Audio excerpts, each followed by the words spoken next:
السلام عليكم ورحمة الله.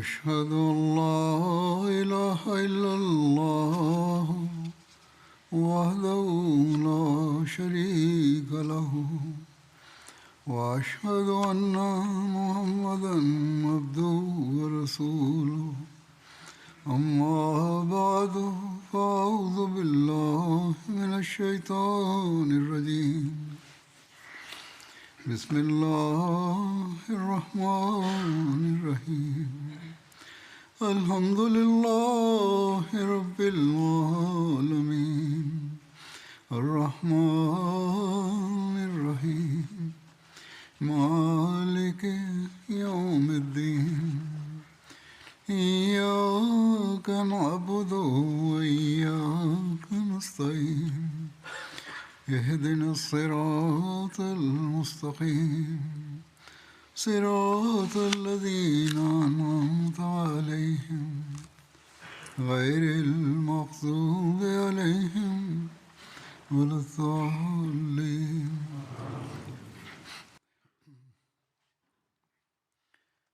Verschillende incidenten uit de verslagen en expedities gedurende het leven van de heilige profeet sallallahu alaihi wasallam worden genoemd. In dit verband wordt in de geschiedenis melding gemaakt van de expeditie van Ukasha bin Mihsan. Deze expeditie van Ukasha bin Mihsan vond plaats nabij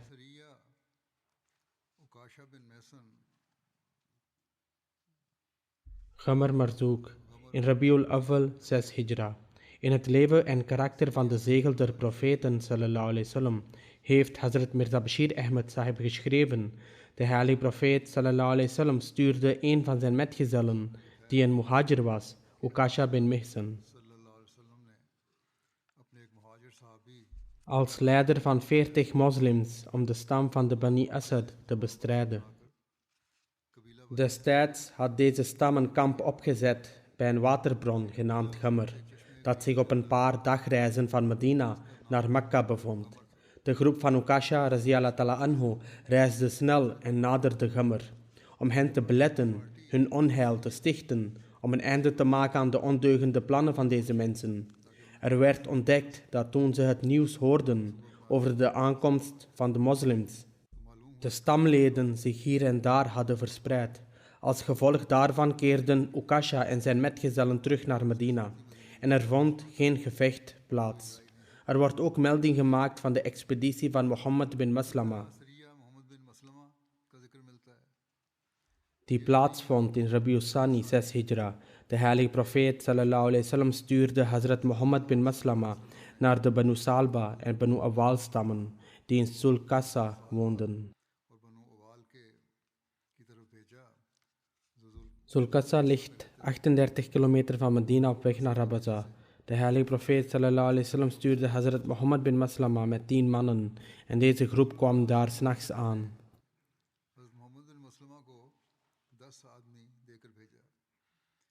De mensen daar omringden Hazrat Mohammed bin Maslama en zijn metgezellen, terwijl ze sliepen, en deze vijanden waren 100 in getal. De moslims merkten niets toen de vijand hen met pijlen belegerde. Hazrat Mohammed bin Maslama stond snel op en nam zijn boog mee.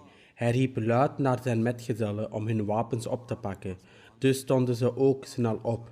Deze uitwisseling van pijlen ging een deel van de nacht door. Er werd een tijd lang met pijlen gewisseld. Vervolgens vielen de Bedouinen aan met hun speren en doodden de rest van hen.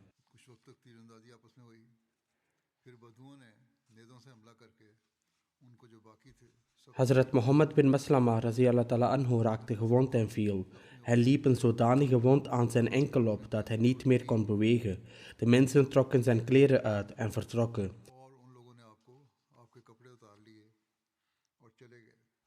Een moslim kwam toevallig langs de martelaar en zei: Inna lillahi wa inna ilayhi raji'un. Toen Hazrat Mohammed bin Maslama hem hoorde, bewoog hij. Vervolgens gaf hij hem wat te eten en bracht hem op zijn rijdier terug naar Medina. Er wordt vermelding gemaakt van hun expeditie om wraak te nemen op de vijanden, die verantwoordelijk waren voor de marteldood van de metgezellen van Hazrat Mohammed bin Maslama.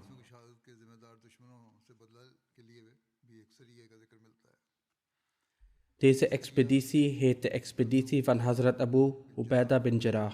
Hazrat Mirza Bashir Ahmed Sahib beschrijft de details hiervan op de volgende manier. Toen de heilige profeet sallallahu alaihi wasallam op de hoogte werd gebracht van deze gebeurtenissen, dit wil zeggen het martelaarschap van de metgezellen van Mohammed bin Maslama, stuurde hij Abu Ubaidah bin al-Jarrah, die van de Quraysh was, en werd gerekend tot de meest eerbiedwaardige metgezellen van Zulkassa, om vergelding te zoeken voor Mohammed bin Maslama.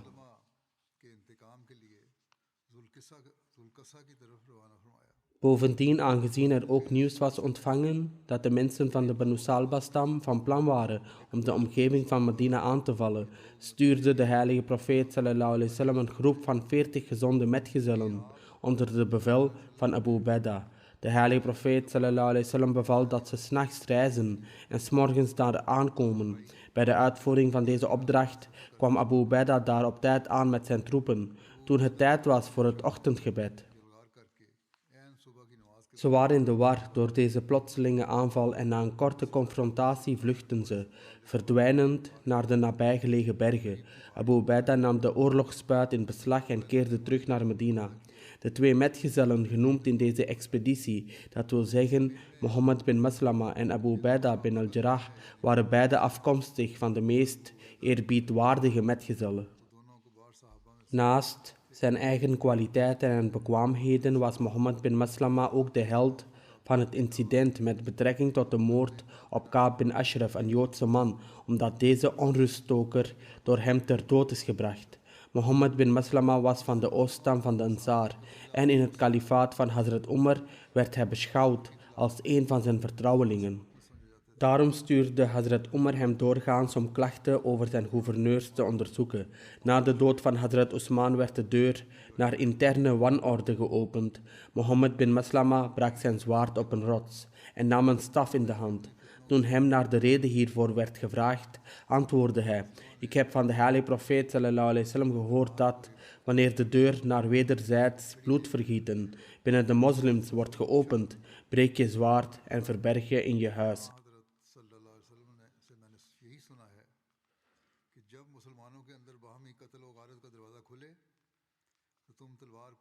Zoals een vloer in de kamer van hun huis ligt.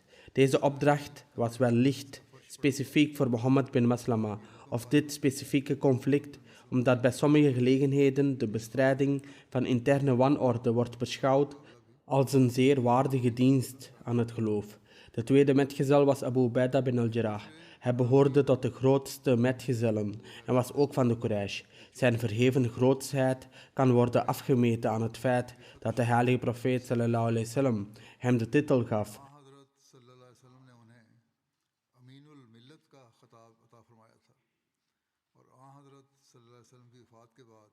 van Amin ul-Millat. Bovendien, na het overlijden van de heilige profeet sallallahu alaihi wasallam, was hij ook een van de 2 metgezellen die Hazrat Abu Bakr waardig achtte voor het kalifaat. Abu Ubaidah overleed en werd gemarteld door de pest tijdens het kalifaat van Hazrat Umar. Dan is er de expeditie van Zaid bin Harsa richting de Banu Sulaim.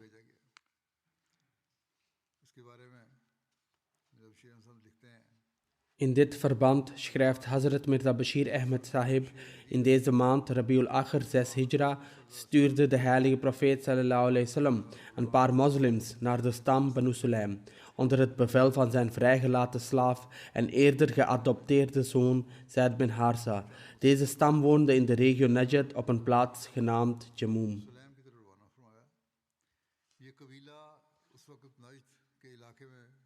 En was al een tijdje in oorlog met de heilige profeet sallallahu alaihi wasallam. Als zodanig speelde deze stam ook een belangrijke rol tegen de moslims in de slag van de gracht. Toen Zaid bin Harsa en zijn metgezellen Jamum bereikten, dat zich op een afstand van ongeveer 50 mijl van Medina bevond, vonden ze het leeg.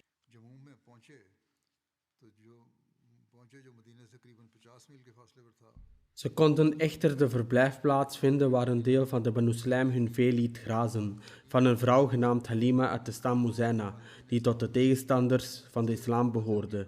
Daarom profiterend van deze informatie viel Zaid bin Harsa de plaats aan.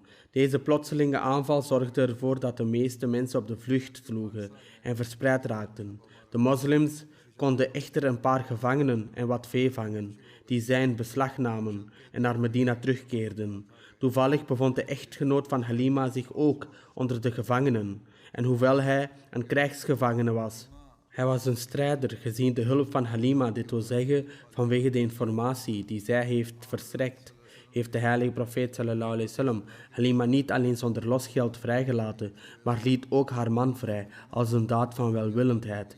Daarna keerden Halima en haar man met plezier terug naar hun thuisland. Zo is er ook de expeditie van Zaid bin Harsa naar Is. Details van dit incident zijn genoemd in het leven en karakter van de zegel der profeten sallallahu alaihi wasallam op de volgende manier. De heilige profeet sallallahu alaihi wasallam stuurde Zaid bin Harsa opnieuw uit Medina tijdens de maand Jamadiul Ula 6 Hijra met een bevel over 170 metgezellen. De geleerden van Sirat hebben geschreven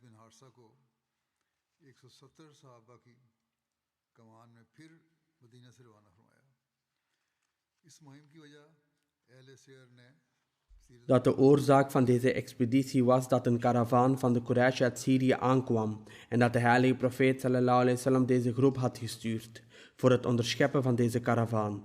Deze karavanen van de Quraysh waren altijd bewapend en tijdens het reizen tussen Mekka en Syrië passeerden zij Medina van heel dichtbij en dus vormden ze een constante bedreiging. Naast dit zouden deze karavanen de stammen van Arabië tegen de moslims provoceren, waar ze ook langskwamen. Hierdoor ontbrandde een gevaarlijke vuur van vijandigheid in het hele land tegen de moslims, waardoor hun onderschepping noodzakelijk was. In ieder geval, toen hij het nieuws over deze karavaan ontving, stuurde de heilige profeet sallallahu alaihi wasallam Zaid bin Harsa om hem te ontmoeten. Hij ging met zoveel intelligentie voorwaarts, de kans grijpend, dat hij erin slaagde om Is te bereiken en de karavaan te onderscheppen. Is de naam van een plaats die op een afstand van 4 dagen reizen van Medina ligt, richting de oceaan. Omdat dit een plotselinge aanval was, waren de mensen van de karavaan niet in staat om deze aanval van de moslims te weerstaan. Ze lieten al hun bezittingen achter en vluchten. Zaid nam een paar gevangenen en nam de lading van de karavaan in beslag. Hij vertrok naar Medina en ging naar de heilige profeet sallallahu alaihi wasallam. Tijdens deze incidenten is er melding van de gevangenneming van Abu al-As bin Rabi en zijn aanvaarding van de islam. De details hiervan zijn als volgt. Zoals Ibn Ishaq schrijft, voordat Mekka werd veroverd, vertrok Abu al-As bin Rabi richting Syrië, met zijn rijkdom en die van het volk van de Quraysh om handel te drijven. Toen hij zijn zaken had voltooid en met zijn karavaan was teruggekeerd, werd hij geconfronteerd met een leger van de heilige profeet sallallahu alaihi wasallam.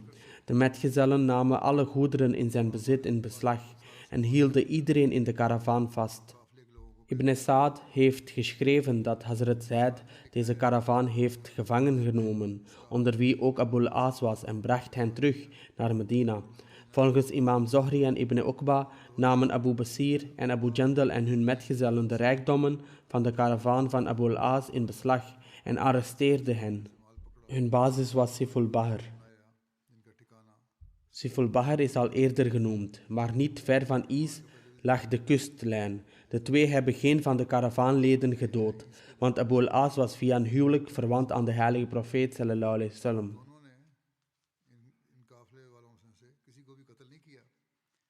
Hij was de schoonzoon van de heilige profeet sallallahu alaihi wasallam.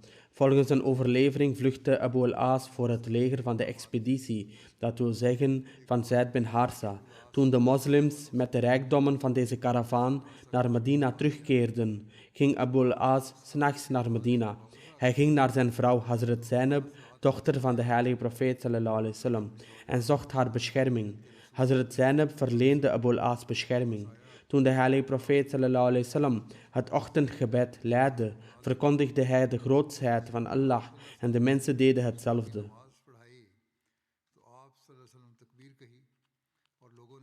Hazrat Zainab riep luidkeels vanaf de vrouwenkant en volgens een andere overlevering riep ze uit terwijl ze bij haar deur stond. O mensen, ik heb Abu al-As bescherming verleend. Toen de heilige profeet sallallahu alaihi wasallam het gebed voltooide, keerde hij zich tot de mensen en zei: O mensen, hebben jullie gehoord wat ik zojuist heb gehoord? Waarop zij bevestigend antwoordden. De heilige profeet sallallahu alaihi wasallam zei toen: Ik zweer bij degene in wiens handen het leven van Mohammed is. Ik weet niets over deze kwestie. Ik wist dit van tevoren niet. Ik heb net pas van Zainab gehoord wat jij hebt gehoord. De moslims zijn verenigd als één man tegen hun vijanden. De heilige profeet sallallahu alaihi wasallam zei dat de moslims verenigd zijn tegen hun vijand. Zelfs de meest gewone onder hen kunnen iemand bescherming bieden. Volgens een overlevering zei de heilige profeet sallallahu alaihi wasallam: wij bieden ook bescherming aan degene die Zainab bescherming biedt. De heilige profeet sallallahu alaihi wasallam ging toen naar zijn huis en Hazrat Zainab volgde hem ook en vroeg of de spullen die van Abu al-As waren afgenomen aan hem konden worden teruggegeven.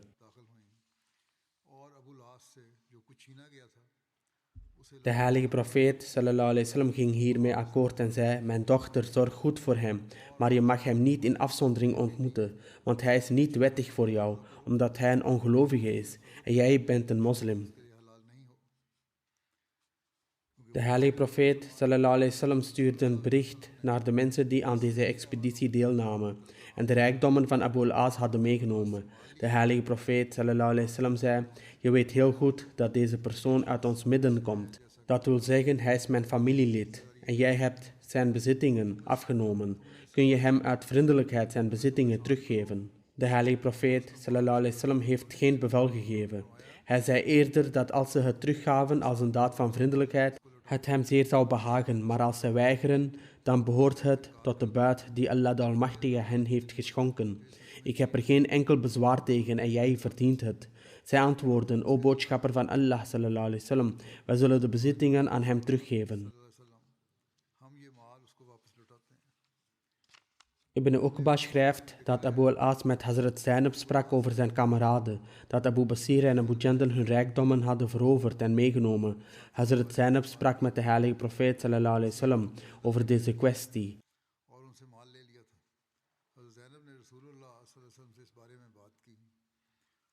De heilige profeet sallallahu alaihi wasallam kwam naar buiten en sprak de mensen toe, zeggende: ik heb meerdere schoonzonen gehad, waaronder Abu al-As. Ik heb hem altijd een goede schoonzoon gevonden. Hij keerde terug uit Syrië met een paar leden van de Quraysh. Toen Abu Basir en Abu Jandal hen tegenhielden en hen gevangen namen, ze namen al hun bezittingen mee, maar niemand van hen werd gedood. Zainab heeft mij gevraagd hen bescherming te verlenen.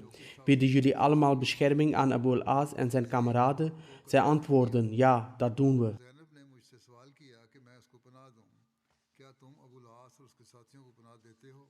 Toen Abu Jandal deze uitspraak van de heilige profeet sallallahu alaihi wasallam hoorde over Abu al-As en zijn kameraden, besloten zij hen allemaal vrij te laten en al hun bezittingen terug te geven.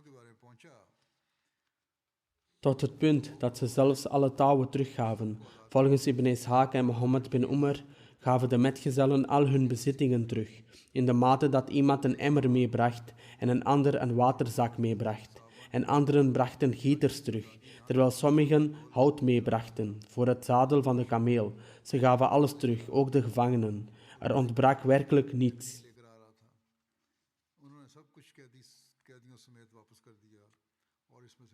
Abu al-As nam vervolgens de bezittingen mee en ging naar Mekka. Hij gaf alle bezittingen terug aan de rechtmatige eigenaren en stond toen op voor de mensen van Mekka en zei: o mensen van Mekka, heeft iemand van jullie iets van zijn rijkdom bij mij, die zij niet hebben genomen? O mensen van Mekka, heb ik mijn verplichting vervuld? Zij antwoordden: ja, mogen Allah u belonen, want wij hebben u zeer loyaal en betrouwbaar bevonden.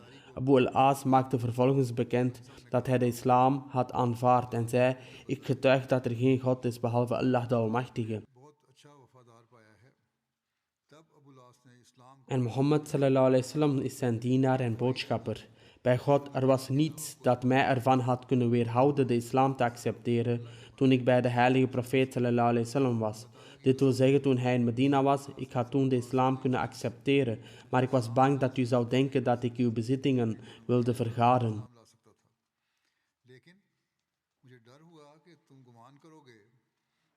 Nu, Allah de Almachtige uw rijkdom aan u heeft teruggegeven. Dit wil zeggen, ik heb je bezittingen aan je teruggegeven. En ik van deze plicht ontheven ben, accepteer ik nu de islam. Hij vertrok vandaar en kwam naar Medina, waar hij zich bij de heilige profeet sallallahu alaihi wasallam voegde. Hazrat Mirza Bashir Ahmed Sahib heeft hierover het volgende geschreven. Abu al-As bin Rabi was ook een van de gevangenen die gevangen werd genomen tijdens de expeditie naar Is. Hij was de schoonzoon van de heilige profeet sallallahu alaihi wasallam en een naaste verwant van de overleden van Hazrat Khatija uit de Quraysh. Voordien werd hij ook gevangen genomen in de slag bij Badr. Maar de heilige profeet sallallahu alaihi wasallam liet hem vrij op voorwaarde dat toen hij Makka zou bereiken, hij zijn dochter Hazrat Zainab naar Medina zou sturen.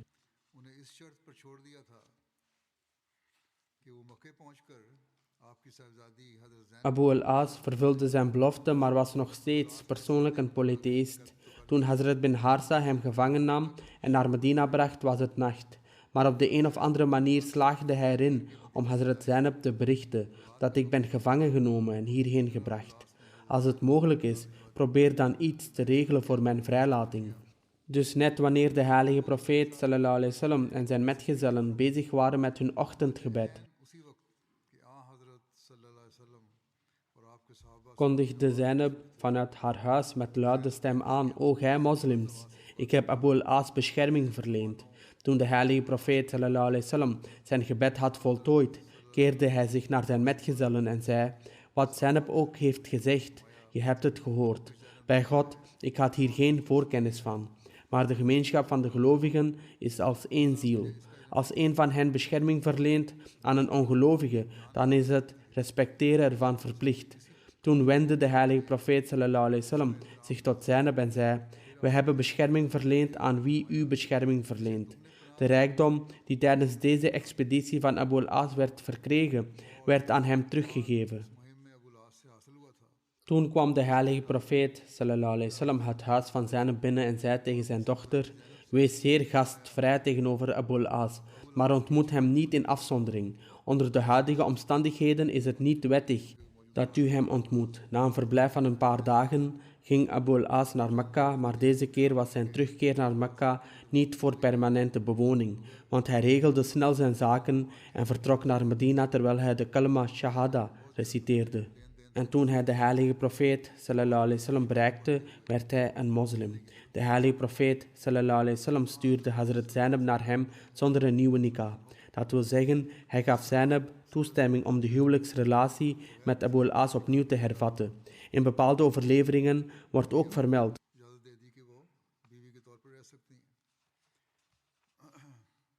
dat de nikah van Hazrat Zainab en Abu al-As opnieuw werd uitgevoerd. Maar de eerste overlevering is betrouwbaarder en authentieker. De handelszaak van Hazrat Abu al-As was gevestigd in Mekka, daarom kon hij zich niet in Medina vestigen. Nadat hij de islam had aanvaard, vroeg hij toestemming aan de heilige profeet sallallahu alaihi wasallam en keerde terug naar Mekka. Omdat hij in Mekka verbleef, kon hij niet deelnemen aan de gevechten. Hij nam slechts deel aan één expeditie, die onder het bevel van Hazrat Ali werd verzonden in het 10e jaar van de Hijra. Hazrat Ali had hem benoemd tot gouverneur van Jemen. Bij zijn terugkeer uit Jemen na het overlijden van Hazrat Zainab in het 8e jaar van de Hijra, leefde Hazrat Abu al-As niet lang en overleed in het 12e jaar na de Hijra. Er wordt ook melding gemaakt van een expeditie die bekend staat als de Ghazwa van Banu Lahyan.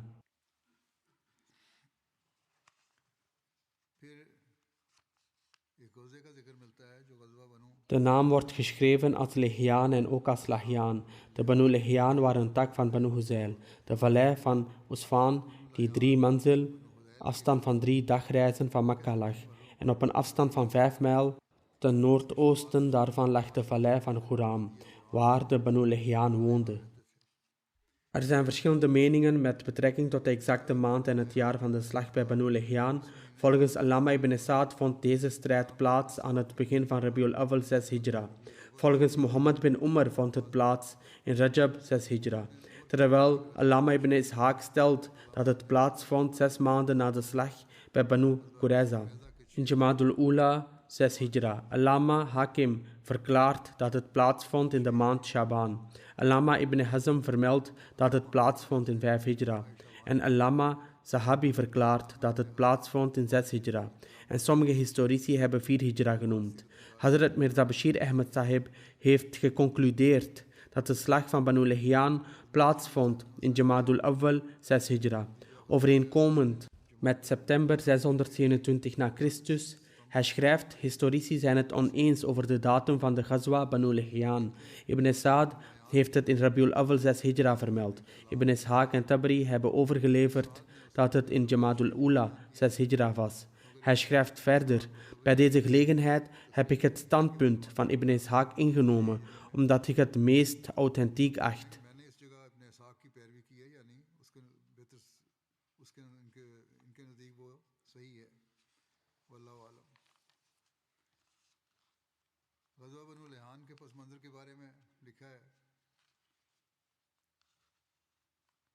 Allah weet het beste.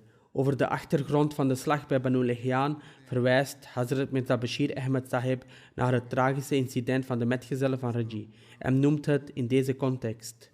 Bij deze gelegenheid werden 10 onschuldige moslims die waren gestuurd om vreedzaam te preken, meedogenloos vermoord door bedrog. De oorzaak van al dit onheil was de hand van de Banu Lihyan, die destijds tussen Mekka en Medina lag, in de vallei van Quran. Natuurlijk was de heilige profeet sallallahu alaihi wasallam diep bedroefd door deze gebeurtenis. En aangezien het gedrag van de Banu Lihyan nog steeds vijandig en ondeugend was, en het gevaar dat zij de oorzaak zouden worden van toekomstige onheil tegen de moslims nog steeds bestond, vond de heilige profeet sallallahu alaihi wasallam het administratief gezien passend om hen enigszins te berispen, op zijn minst zodat de moslims veilig zouden zijn voor verdere onheil.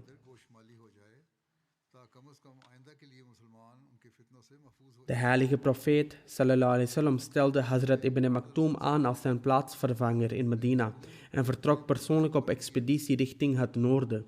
Hij vertrok samen met 200 metgezellen en 20 paarden richting het noorden van Medina in de richting van Syrië. Ook al woonde de Banu Lihyan ten zuiden van Medina in Hijaz in de richting van Mekka, de reden dat de heilige profeet sallallahu alaihi wasallam naar het noorden reisde was zodat hij een plotselinge aanval op de Banu Lihyan kon lanceren en zodat ze dus niet konden vluchten. Dit is de reden dat de heilige profeet sallallahu alaihi wasallam niet de traditionele route heeft genomen en snel reizend bereikten ze Quran, waar de mensen van Banu Lihyan woonden en waar de metgezellen van de heilige profeet sallallahu alaihi wasallam de marteldood stierven. De heilige profeet sallallahu alaihi wasallam bad voor de martelaren. De Banu Lihyan werd gewaarschuwd voor de komst van de heilige profeet sallallahu alaihi wasallam en zij vluchtten hoog de bergen in. Daarom kon niemand van hen gevangen worden genomen.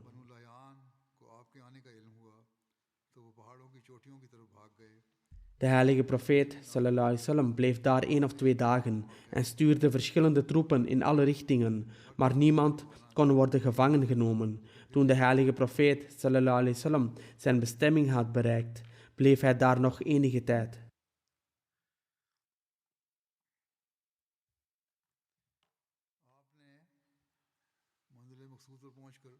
Er wordt verteld dat tijdens deze reis, toen de heilige profeet sallallahu alaihi wasallam de plaats bereikte waar zijn metgezellen de marteldood stierven, een diep emotionele staat hem overviel en de heilige profeet sallallahu alaihi wasallam weende en bad voor deze martelaren.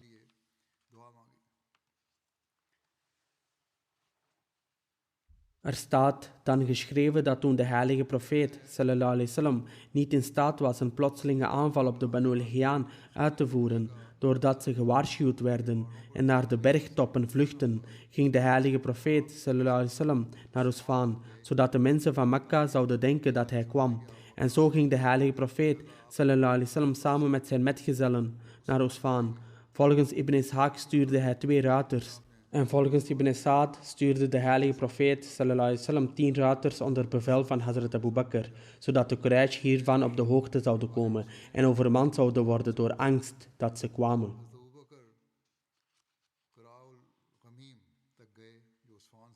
Hazrat Abu Bakr reisde naar Qura al-Ghamim, dat een vallei is op een afstand van 8 mijl van Usfan, en kwam daarna weer terug en kwam niemand tegen. Daarna begon de heilige profeet sallallahu alaihi wasallam aan zijn reis terug naar Medina, en na een afwezigheid van 14 dagen uit Medina keerde hij terug.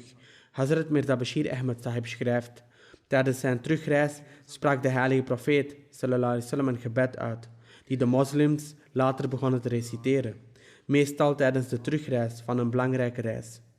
Het gebed was: Aibuna, Taibuna, Abiduna, Sajiduna, Li Rabbina Hamidun.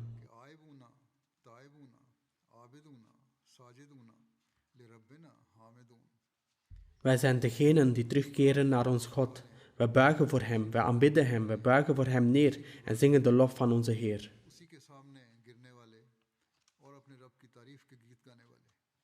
Tijdens zijn latere reizen zou de heilige profeet sallallahu alaihi wasallam dit gebed over het algemeen ook zelf verrichten, en bij bepaalde gelegenheden voegde hij er de volgende woorden aan toe, waarvan de vertaling is: onze God heeft zijn belofte vervuld en hielp zijn dienaar en joeg de vijandelijke legers op de vlucht door zijn adem. Dit gebed, dat geleerden van Sirat hebben genoemd in verbinding met de Ghazwa van Banu Lahyan en de Muhaddiseen ook hebben getuigd, bezit een unieke uitdrukking. Door het te bestuderen krijgt men de kans om de emoties te begrijpen die in het zuivere hart van de heilige profeet sallallahu alaihi wasallam doordrongen. Mogen mijn ziel een losprijs voor hem zijn. In dit tumultueuze tijdperk en wat hij in de harten van zijn metgezellen wilde inprenten. In dit gebed was het sterke verlangen van de heilige profeet sallallahu alaihi wasallam dat verborgen was, dat Allah de Almachtige de obstakels wegnam die door de vijand waren opgeworpen, om de aanbidding en de vreedzame prediking van de moslims te belemmeren. Bovendien is er dankbaarheid betoond aan Allah de Almachtige voor zoveel van de hindernissen die hij tot dan toe had weggenomen.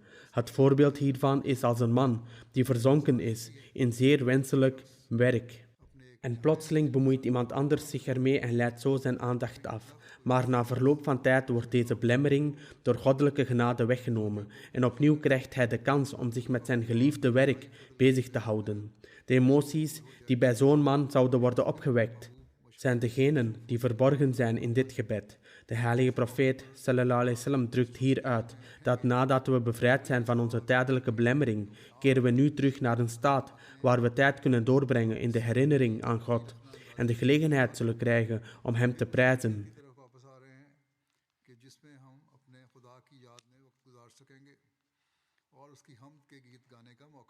Waarlijk, dezelfde God die keer op keer ons vooraf heeft beschermd tegen de plannen van de vijand en ons bracht in bescherming. Deze emotie was zo gezegend, zo aantrekkelijk, zo vol vrede.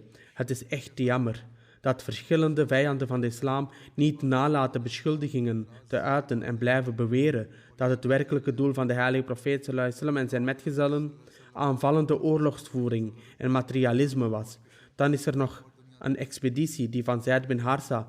Deze expeditie vond plaats in Jamadul Akhir, 6 Hijra. De heilige profeet sallallahu alaihi wasallam stuurde Hazrat Zaid bin Harsa in de richting van de Banu Salba ibn Sa'd naar een plaats genaamd Tarif. Tarif was de naam van een bron naar de Banu Salba die 58 kilometer van Medina ligt, in de richting van Irak. Hazrat Zaid bin Harsa vertrok met 15 mannen en toen zij in Tarif aankwamen, namen zij alle kamelen en geiten in beslag.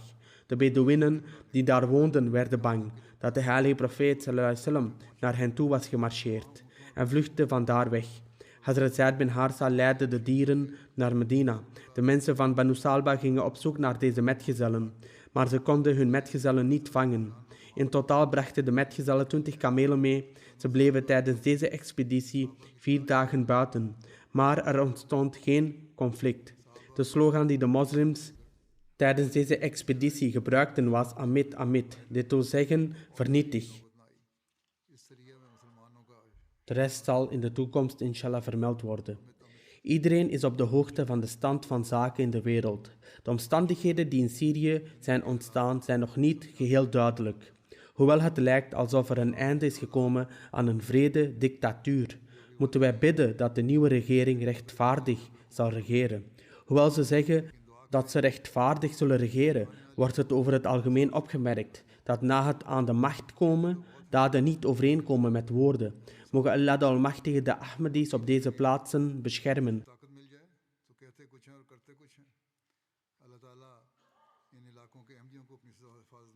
De commentatoren zeggen dat mensen zich verheugen over het einde van de vreedheden, maar wat er in de toekomst zal gebeuren is nog niet te zeggen. Israël valt deze gebieden eveneens onnodig aan. Het lijkt erop dat ze kwade bedoelingen hebben tegen de islamitische wereld. Op deze manier is geen enkel land veilig en we moeten in dit opzicht ook voor Pakistan bidden en ook Iran en andere landen. Mogen Allah de Almachtige de moslims verstand en begrip schenken en mogen sectarisme en de drang naar heerschappij beëindigd worden.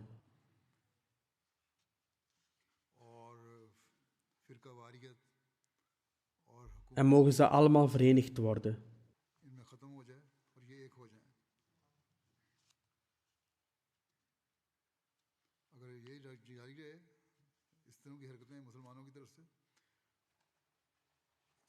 Als het gedrag van moslims voortduurt, hoe kan Allah dan zulke vrede mensen helpen die hun eigen volk doden? Iedereen zou veel moeten bidden. Mogen Allah de Almachtige elke Ahmadi beschermen tegen dit kwaad. Ahmadis zijn niet veilig voor de zogenaamde moslims, noch van niet-moslims die tegen moslims zijn. Mogen Allah de Almachtige ons genadig zijn en ons op alle mogelijke manieren beschermen.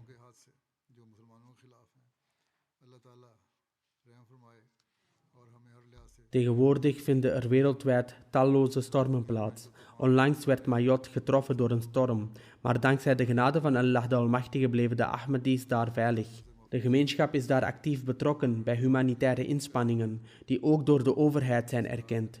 Terwijl anderen voedsel verkopen tegen waanzinnige prijzen, de hongerigen achterlatend, zonder toegang tot voedsel, blijft de Jamaat met de genade van Allah de Almachtige maaltijden serveren en verzorgen. Bid desalniettemin dat Allah de Almachtige deze eilanden beschermt tegen natuurrampen.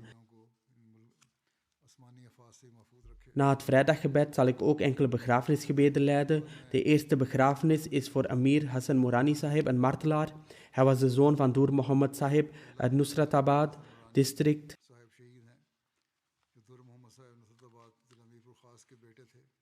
Mirpur Khas, onlangs werd hij gemarteld. Inna lillahi wa inna ilaihi raji'un. Hij was op weg naar de moskee van de moskee toen hij werd neergeschoten en de marteldood stierf.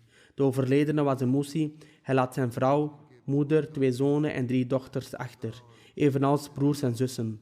Volgens de gegevens werd Amir Hassan Sahib op de ochtend van 13 december vermoord, nadat hij het tahajjud-gebed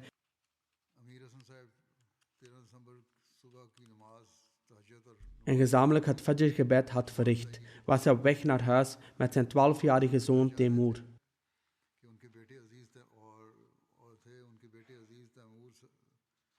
Er loopt een weg tussen hun huis en de moskee. Toen ze de weg overstaken, waren er 2 onbekende aanvallers op een motorfiets, die daar al stonden te wachten met hun gezichten bedekt. Ze kwamen naar hen toe, ze vroegen naar zijn naam en toen ze hem hadden geïdentificeerd, openden ze het vuur. De martelaar werd door 5 kogels getroffen en overleed ter plekke. Inna lillahi wa inna ilaihi raji'un. De aanvallers sloegen daarna op de vlucht. Op wonderbaarlijke wijze beschermde Allah de Almachtige zijn zoon Temur. De jonge jongen toonde opmerkelijke moed en informeerde de leden van de gemeenschap onmiddellijk over het incident. Ahmadiyyat kwam in de familie van de martelaar via zijn overgrootvader, gerespecteerde Dhani Bakhsh Sahib, die Ahmadiyyat in 1937 accepteerde tijdens het tijdperk van Hazrat Khalifatul Masih II. De grootvader van de martelaar accepteerde zelf Ahmadiyyat niet.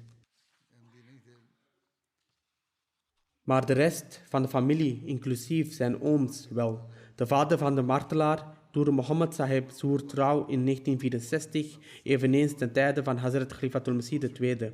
In die tijd was gerespecteerde Sayyid Daud Muzaffar Shah Sahib aanwezig in het gebied.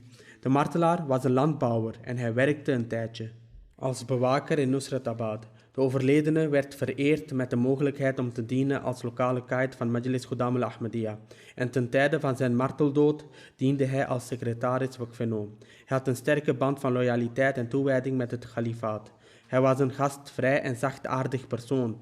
Zijn moeder toonde zich erg trots en zei: "Het is voor ons een enorme eer dat mijn zoon de marteldood is gestorven. Als ik nog een zoon voor de gemeenschap moet opofferen, zal ik dat met plezier doen," zei zijn moeder met een immense moed.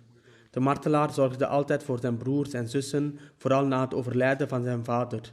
Hij stuurde nooit een bedelaar met lege handen weg. Er was een niet-Ahmadi blinde vrouw in hun buurt en hij zou voor haar geiten en haar kinderen zorgen. Hij bracht haar kinderen naar school, hij was regelmatig in het bidden in de congregatie. Amir Sahib van het district Mirpur Ghaz schrijft dat hij alles zou laten staan om bij elk Jamaat-programma zijn taken uit te voeren.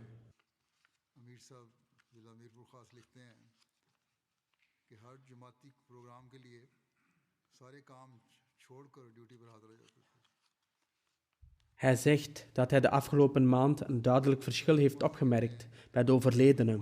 Hij kwam dagelijks langs om de moskee te openen voor Fajr. Hij zou vrijwillige gebeden aanbieden. Het leek alsof er een nieuwe Amir Hussein geboren was. Khalid Baloch, die leraar is in Jamia en familie van hem is, zegt dat moed en behulpzaam zijn voor anderen enkele van zijn belangrijkste kwaliteiten waren. Wanneer hij hem ontmoette, wilde hij zaken bespreken die met spiritualiteit te maken hadden, over God en vaak over hoe de verbinding tussen God en mens verbeterd kan worden. Een andere missionaris schrijft dat hij goede relaties had met de niet-Ahmadis in de regio. Na zijn overlijden kwamen mensen van heinde en verre om hun medeleven te betuigen en iedereen zei dat hij liefdevol en meelevend was tegenover iedereen. Hij steunde iedereen in moeilijke tijden. Mogen Allah de Almachtige hem vergiffenis en genade schenken, zijn positie verheffen en voor zijn kinderen zorgen. De tweede begrafenis die ik zal noemen is die van de gerespecteerde Maulana Abdus-Sattar Rauf Sahib, een missionaris van de gemeenschap in Maleisië. Hij overleed onlangs op 75-jarige leeftijd. Inna lillahi wa inna ilayhi raji'un.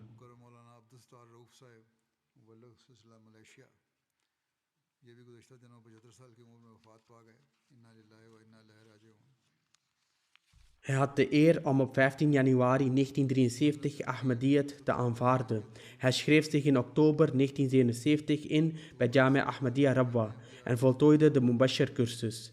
Hij kreeg de kans om in verschillende landen te dienen. In 1985 werd hij aangesteld als missionaris in Indonesië. Daarna werd hij naar Fiji gestuurd, waar hij een aantal jaren verbleef. Daarna vertrok hij naar Indonesië en werd daarna naar Maleisië gestuurd, waar hij tabligh deed. Vervolgens werd hij naar Vietnam gestuurd, waar hij enkele jaren verbleef. Toen kreeg hij de kans om in Maleisië te dienen. Hij heeft grote diensten bewezen. Hij laat zijn vrouw, 1 dochter en 3 zonen achter.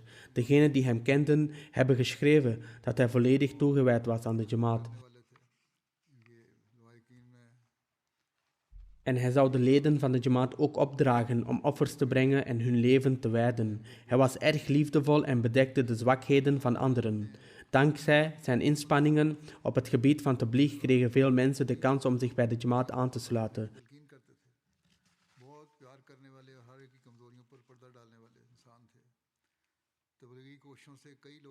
Hij had een diepe liefde voor de heilige profeet sallallahu alaihi wasallam. Wanneer de heilige profeet sallallahu alaihi wasallam werd genoemd, vulden zijn ogen zich met tranen.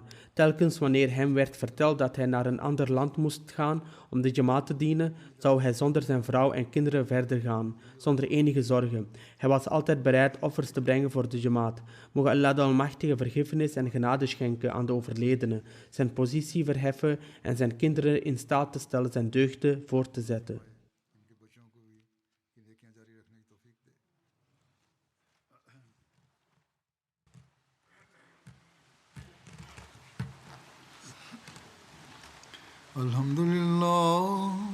Alhamdulillah, nahmaduhu wa nasta'inuhu wa nastaghfiruhu wa nu'minu bihi wa natawakkalu alayhi ونعوذ بالله من شرور أنفسنا ومن سيئات أعمالنا من يهده الله فلا مضل له ومن يضلل فلا هادي له ونشهد أن لا إله إلا الله ونشهد أن محمدا عبده ورسوله عباد الله رحمكم الله إن الله يأمر بالعدل والإحسان وإيتاء ذي القربى وينهى عن الفحشاء والمنكر والبغي يعظكم لعلكم تذكرون اذكروا الله يذكركم وادعوه يستجب لكم ولذكر الله أكبر